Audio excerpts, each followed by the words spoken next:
Hello दोस्तों, welcome back to my channel. मैं थोल्ला भाई पीकी में आपका स्वागत है। तो दोस्तों, आज का जो आपका टॉपिक है वो है क्लास 12th केमिस्ट्री चैप्टर 1 का टॉपिक जो आपका है वो है नॉर्मलता। इससे पहले हमने मोलरता और मोललता के वीडियो को अपलोड कर दिया है। ऊपर आई बटन पर क्लिक कर कर आप देख सकते हैं। आज आपका जो टॉपिक होगा वो होगा नॉर्मलता, जिसको हम कैपिटल एन से दर्शाते हैं। डिफिनेशन इसका क्या होगा कि किसी विलयन के 1 लीटर में उपस्थित विलेय की ग्राम तुल्यांकों की संख्या को नॉर्मलता कहते हैं।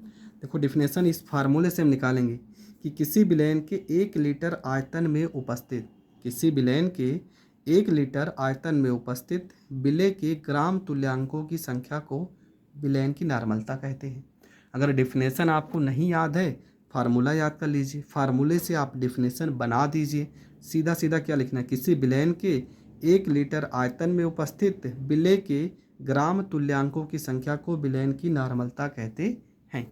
इसको कैपिटल एन से प्रदर्शित करते हैं। फार्मूला हो जाएगा नॉर्मलता बराबर विलेय के ग्राम तुल्यांकों की संख्या और बटे में विलयन का आयतन, वो भी लीटर में होना चाहिए।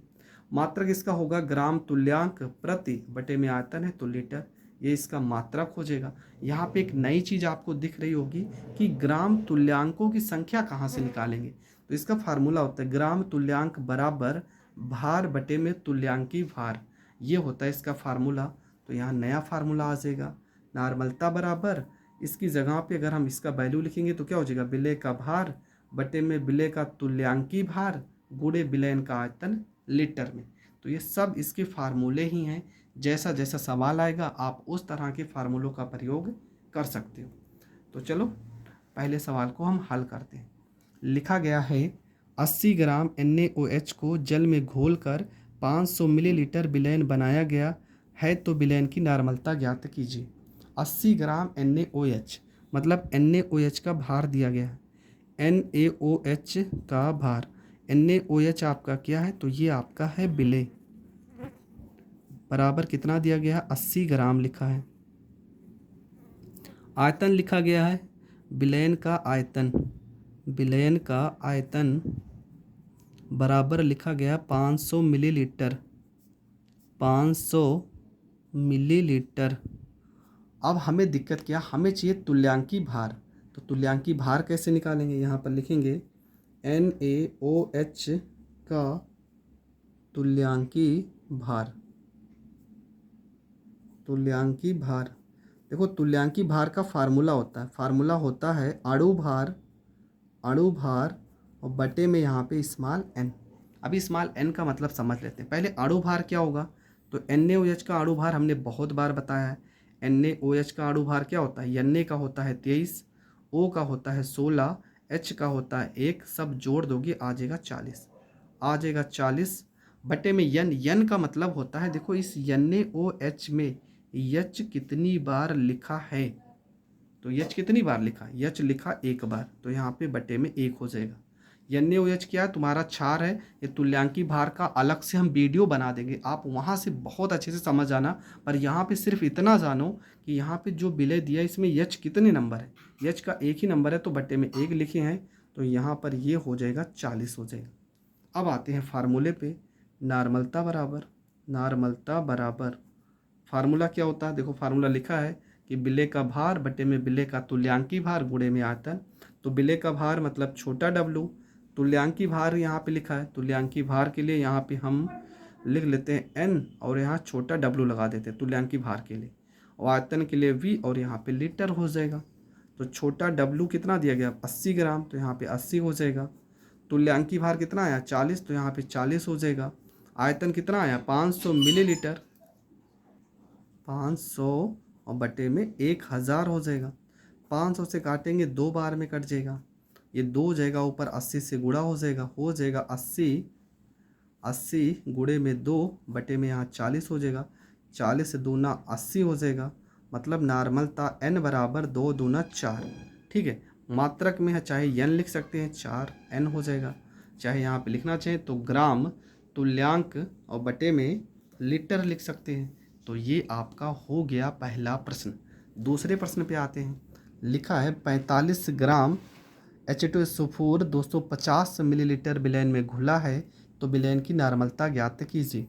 हमें प्रश्न में क्या क्या दिया, विलेय का भार दिया गया। H2SO4 का भार, H2SO4 का भार, तो H2SO4 कितना दिया, 49 ग्राम, तो यहाँ पे लिखेंगे 49 ग्राम।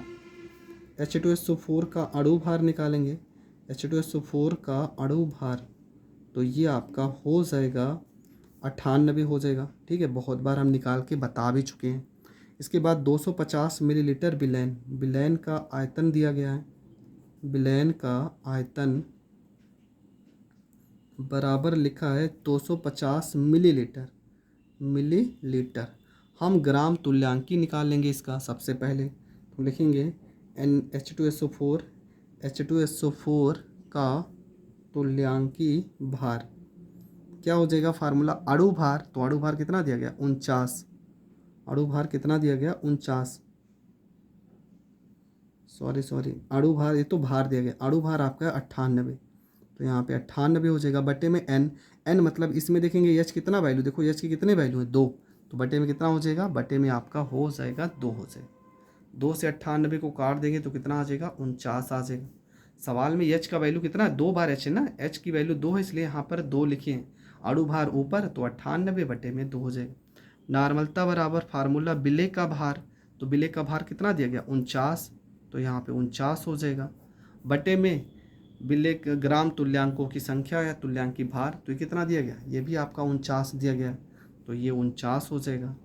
आयतन दिया 250 मिलीलीटर, बटे में हो जाएगा 1000, 49 से 49 को काट देंगे, n बराबर हो जाएगा 1000 जाएगा ऊपर और बटे में आ जाएगा 250 आ जाएगा। एक जीरो से एक ज़ीरो काट देंगे, 25 चौको यहाँ पे 100 हो जाएगा। n बराबर आपका आ जाएगा 4। मात्रक क्या लिखना चाहें, मात्रक आप लिखना चाहें तो ग्राम तुल्यांक प्रति लीटर लिख सकते हैं, तो ये भी आपका हो जाएगा कंप्लीट। तो नॉर्मलता के 2 ही प्रश्न हैं, मैंने 2-3 बुक का देखा है, 2 प्रश्न से ज़्यादा मुझे नहीं मिले हैं, तो ये टॉपिक भी आपका हो गया कंप्लीट। फिर भी अगर आपको कहीं मिलता है नॉर्मलता से रिलेटेड प्रश्न तो आप कमेंट करके हमसे पूछ सकते हैं। तो मिलेंगे नेक्स्ट वीडियो में जहाँ पर आपको बताया जाएगा मोल प्रभाव, जो कि बहुत ज़्यादा इंपॉर्टेंट है। उसका जो न्यूमेरिकल आता है वो सीधा 5 नंबर में आता है, तो उस न्यूमेरिकल को आप इग्नोर मत करना। मिलेंगे नेक्स्ट वीडियो में, तब तक के लिए जय हिंद, जय भारत।